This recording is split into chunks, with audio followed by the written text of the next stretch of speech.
आज हम बात करेंगे एक ऐसे बिजनेस की जिसमें लगभग ना के बराबर इन्वेस्टमेंट से आप बिजनेस स्टार्ट कर सकते हैं और अपनी क्षमता के हिसाब से महीनों के लाखों रुपए कमा सकते हैं। क्षमता इसलिए बोला क्योंकि ये डिपेंड करता है आपकी भूख और आपकी मेहनत पर। आज हम जिस बिजनेस की बात कर रहे हैं उसका नाम है लोन डीएसए बिजनेस। इस बिजनेस में आप लोगों को लोन लेने में सहायता करके महीने के लाखों रुपए कमा सकते हैं। तो चलिए समझते हैं लोन डीएसए बिजनेस क्या है और जानते हैं इस बिजनेस को करने का स्टेप बाय स्टेप तरीका। इस पूरे प्रोसेस को हमने 7 स्टेप्स में डिवाइड कर दिया है। पहला, व्हाट इज लोन डीएसए। दूसरा, टाइप्स ऑफ लोन्स। तीसरा, registration process with bank NBFCs. चौथा, बिजनेस ऑपरेशंस। पांचवा, कमीशन और इंसेंटिव्स। छठा, बिजनेस ग्रोथ। और सातवां, चैलेंजेस।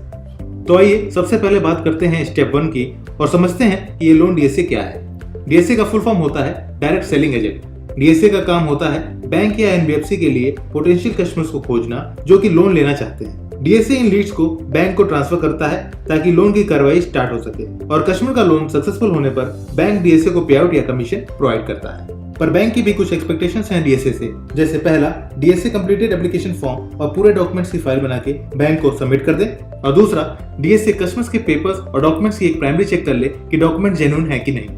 अब बात करते हैं रजिस्ट्रेशन प्रोसेस की। सभी बैंक के अपने अपने रजिस्ट्रेशन प्रोसेस होते हैं, बट कुछ कॉमन प्रोसेस हैं जो मैं आपको बता देता हूँ। जैसे बैंक के डीएसए एप्लीकेशन फॉर्म को बैंक से या ऑनलाइन उनकी वेबसाइट से डाउनलोड कर सकते हैं और पूरा भर के नेसेसरी डॉक्यूमेंट के साथ आप सबमिट कर सकते हैं। कुछ बैंक की वेबसाइट पे आपको एक कॉन्टेक्ट फॉर्म फिल करना होगा, फिर आपको बैंक से कॉल आ जाएगी और बाकी का प्रोसेस वो आपको समझा देंगे। अच्छा, एक बात ध्यान रखिएगा, कुछ बैंक जैसे एचडीएफसी एक्सपीरियंस भी मांगती है, तो वो आपको ध्यान रखना पड़ेगा। बाकी इस बारे में डिटेल में हम बिजनेस ऑपरेशंस में बात करेंगे।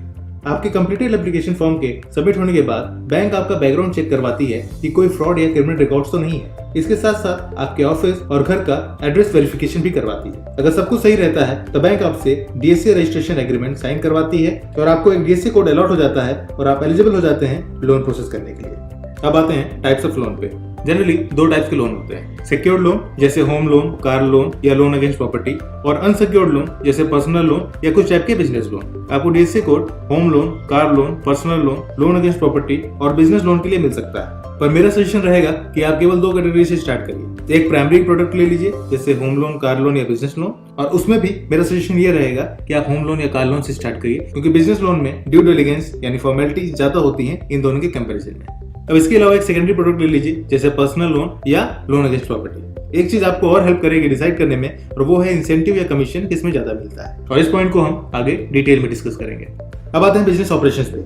देखिए, बहुत से लोग जो ये वीडियो देख रहे होंगे उनके पास ना तो एक्सपीरियंस होगा और ना ही ऑफिस स्पेस, जो कि कई बैंक्स की रिक्वायरमेंट होती है। तो मेरा सजेशन ये है कि आप 6 महीने से लेकर 1 साल तक पहले किसी बड़े डीएसए एजेंट के साथ जुड़िए और बिजनेस की बारीकियों को समझिए। देखिए, कोई भी बिजनेस करना है तो एक बात के लिए मेंटली प्रिपेयर हो जाइए कि समय लगेगा और कम से कम 3 साल का टाइमलाइन बना लीजिए। अगर क्षमता है कि मिनिमम 3 साल दे सकते हैं बिजनेस को, तभी स्टार्ट करिएगा। कोई भी बिजनेस कमजोर दिल वालों के लिए नहीं होता। उतार चढ़ाव आते हैं और शॉर्टकट नहीं चलता, चलती है प्लानिंग, स्ट्रेटजी और हार्ड वर्क। तो अगर आप मेंटली प्रिपेयर्ड हैं इस चीज के लिए तभी बिजनेस स्टार्ट करिएगा, वरना जाइए नौकरी करिए। अच्छा, वापस टॉपिक पे आते हैं। आप अपने प्राइमरी लोन सेगमेंट को डिसाइड कर लीजिए कि कार लोन में जाना है या होम लोन में। शक्तिमान बनने की कोशिश मत करिएगा क्योंकि हर एक सेगमेंट अपने आप में काफी बड़ा है और अगर सभी को करने की कोशिश करिएगा तो किसी में भी सफल नहीं हो पाइएगा। सुनिए, कार लोन सेगमेंट में आपको कार डीलर्स से संपर्क में रहना होगा, मिलना होगा, रिलेशन बनाना होगा क्योंकि मैक्सिमम बिजनेस वहीं से आता है जहां कार डीलर का जो सेल्स एग्जीक्यूटिव या मैनेजर चाहता है। तो अगर आप अपना कार लोन में फोकस करना चाहते हैं तो आपको पता है आपको कहाँ जाना है, और वही अगर आप होम लोन में जाना चाहते हैं तो आपको बिल्डर्स या ब्रोकर से रिलेशन बनाना होगा। और अगर आप नए हैं तो ये आपके लिए टफ होगा, तो किसी बड़े डीएसए के साथ जुड़ जाइए, आधी सैलरी में काम कीजिए या एसोसिएट बन जाइए, बट किसी तरह उसके साथ जुड़ जाइए। उससे 2 फायदे होंगे। पहला, वो सभी रिसोर्सेज आपको मिल जाएंगे जहां से उसको बिजनेस आता है और आपके बार बार वहां जाने से आपका रिलेशन बन जाएगा।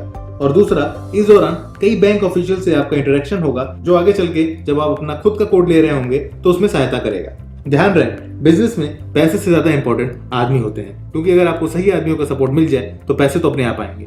इस फेज को आप ट्रेनिंग फेज भी समझ सकते हैं और ट्रेनिंग किसी भी नए बिजनेस के लिए बहुत जरूरी होता है। तो अगर आप इस फेज को अच्छे से कंप्लीट कर लेंगे तो आपको बिजनेस की क्लैरिटी आ जाएगी कि बिजनेस कैसे होता है और आप आसानी से अपना बिजनेस स्टार्ट कर सकते हैं। अब आ जाते हैं कमीशन और इंसेंटिव्स पर। होम लोन 0.20% से 0.75%, कार लोन 1.25% से 2.25% तक, बिजनेस लोन 2% से 3% तक, पर्सनल लोन 1% से 3% तक। अगर आप ओवरऑल देखेंगे तो सबसे कम कमीशन होम लोन में मिलता है और सबसे ज्यादा कमीशन कार, बिजनेस या पर्सनल लोन में मिलता है। पर एक बात ध्यान रखिएगा, होम लोन का टिकट साइज बड़ा होता है। जैसे अच्छे फ्लैट्स आपको मेट्रो सिटीज में 50 लाख से 2 करोड़ तक मिलते हैं। अगर आप 1 करोड़ का होम लोन करते हैं और आपका 0.5% ही कमीशन है, तभी भी आपको केवल एक लोन करने पर 50,000 की इनकम होती है। अगर महीने के 4-5 फाइल करने पर 3 करोड़ का भी बिजनेस हो जाता है तो आप 1.5 लाख की इनकम सिक्योर कर लेते हैं। और ये एक ऐसा बिजनेस है कि जैसे जैसे आप मार्केट में पुराने होने लगते हैं और लोगों का ट्रस्ट आप पे बढ़ने लगता है, बिजनेस ऑटो मोड में होने लगता है। अच्छा, कार लोन की भी कैलकुलेशन समझ लेते हैं। एवरेज लोन 10 लाख का मान लेते हैं और कमीशन 1.5% मान लेते हैं, तो भी एक गाड़ी की फाइल होने पर 15,000 की इनकम होती है। अच्छा, एक चीज जो मेजर स्ट्रॉन्ग पॉइंट है कार लोन की, वो है कि कस्टमर का लोन 1 से 7 दिन के अंदर हो जाता है। वहीं होम लोन की फाइल 15 से 30 दिन का समय ले लेती है। मतलब कार लोन में ड्यू डिलिजेंस कम होता है as comparison to home loan. अगर आपकी अच्छी लाइजनिंग है तो महीने में 8 से 10 फाइलें आराम से हो सकती हैं। सीजन में जैसे नवरात्रि, दिवाली या दिसंबर की क्लियरेंस सेल में क्वांटिटी बढ़ जाती है, वहीं बरसात में डाउन हो जाती है। पर अगर आप साल का 8 से 10 फाइल का मंथली एवरेज भी रख लेते हैं तो 1 से 1.5 लाख की इनकम बड़ी आसानी से हो सकती है। बिजनेस लोन में ड्यू डिलिजेंस ज्यादा होता है और मेरी राय है कि शुरुआत में इसे ना करें। जैसे जैसे आपका एक्सपीरियंस ज्यादा होने लगता है और होम या कार लोन आप अपने एम्प्लॉयज के थ्रू ड्राइव करने लगते हैं, तब आप पर्सनली इसमें इन्वॉल्व हो सकते हैं। बिजनेस लोन्स की फाइल 1-2 CR से लेकर 50-60 CR तक होती है एंड मिनिमम परसेंटेज की भी बात कर लें तो भी 2% मिलता है। तो अगर आप महीने की एक फाइल भी 1 करोड़ की कर लेते हैं तो 2 लाख की इनकम सिक्योर हो जाती है। ये बहुत ही लुक्रेटिव है और जब आप इसमें इन्वॉल्व हो जाएंगे तो आपको इस सेगमेंट के अलावा कोई और सेगमेंट समझ में नहीं आएगा, बट इसको इनिशियली नहीं करना है। पर्सनल लोन, अच्छा, पर्सनल लोन को सेकेंडरी रखिएगा, ये आपको खर्चे निकालने में मदद करेगा। जनरली लोग 1 से 5 लाख तक का पर्सनल लोन लेते हैं और ये आसानी से मिल जाता है अगर कस्टमर सैलरीड है और उसका क्रेडिट स्कोर अच्छा है। अगर केवल 2% का ही मार्जिन ले लें और केवल 5 लाख का ही बिजनेस काउंट कर लें, तभी भी 10,000 हो जाता है, जो आपके तेल पानी का खर्चा निकाल देगा। अच्छा, कुछ लोग ऐसे भी हैं जो केवल इसी पे फोकस करते हैं और महीने का 50-60 लाख का बिजनेस करते हैं। शादी के सीजन में लोग पर्सनल लोन लेते हैं। कई बार बैंक्स डॉक्टर्स एंड सैलरीड के लिए स्पेशल ऑफर भी निकालते हैं। पर मेरा सजेशन रहेगा कि पर्सनल लोन को सेकेंडरी ही रखिएगा और होम लोन या कार लोन में से किसी एक को प्राइमरी टारगेट बनाइएगा। अच्छा, अब बात कर लेते हैं बिजनेस ग्रोथ की।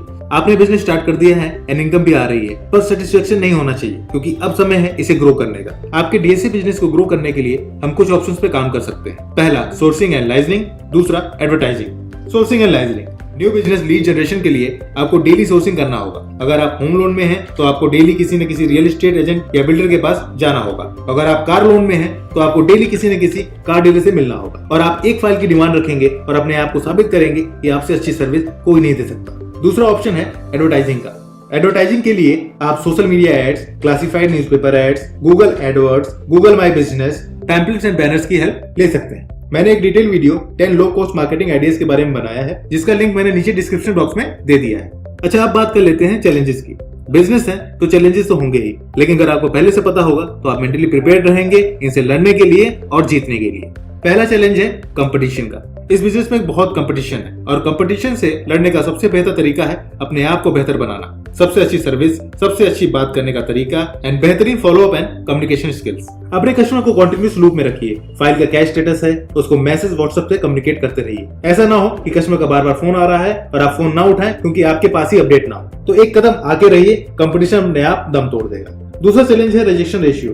अगर आपके द्वारा लॉगिन फाइल्स कई बार रिजेक्ट होती हैं, तो इससे आपके कमीशन पे असर पड़ सकता है और आपका कोड भी खतरे में आ सकता है। तो बैंक की गाइडलाइंस एंड पेपर फॉर्मेलिटीज अच्छे से समझ के पहले कस्टमर से सारे पेपर फॉर्मेलिटीज कंप्लीट हो जाएं, तभी फाइल लॉगिन कराएं। इससे आपके फाइल रिजेक्शन के चांसेस कम हो जाते हैं। अच्छा, अब लास्ट चैलेंज की बात कर लेते हैं। ये है डिफॉल्ट रेशियो। अगर आपके द्वारा लोन दिलाए गए व्यक्ति डिफॉल्ट करता है या ईएमआई नहीं भरता, तो बैंक सबसे पहले आपको फॉलोअप करने के लिए कहता है और अगर आपके फॉलोअप करने के बाद भी डिफॉल्ट रहता है तो फिर बैंक अपनी कार्रवाई करती है। पर बहुत ज्यादा डिफॉल्ट होने पर बैंक को लगता है कि आप अपना काम सही से नहीं कर रहे हैं और आपका स्लैब कम करने के अलावा आपका कोड भी कैंसिल कर सकती है। तो लोन करने से पहले एक चीज का ध्यान जरूर रखिए कि क्या ये व्यक्ति अपना ईएमआई दे भी पाएगा या नहीं, क्योंकि कई बार कई लोन एजेंट फर्जी कागज लगा के लोन तो दिलवा देते हैं पर बाद में लोन डिफॉल्ट हो जाता है। तो आप ऐसा काम कतई मत करिएगा और पूरी ईमानदारी से अपना काम करिएगा और देखिएगा कि धीरे धीरे कैसे आप सफलता की नई बुलंदियों को छूते हैं। तो इसी के साथ हम अलविदा लेते हैं और जल्दी मिलते हैं अपने नेक्स्ट वीडियो में। अगर आपको लोन डीएसए बिजनेस से रिलेटेड कोई भी क्वेरी है तो आप नीचे कमेंट बॉक्स में पूछ सकते हैं। मैं सभी कमेंट्स का जवाब देता हूँ। Thank you.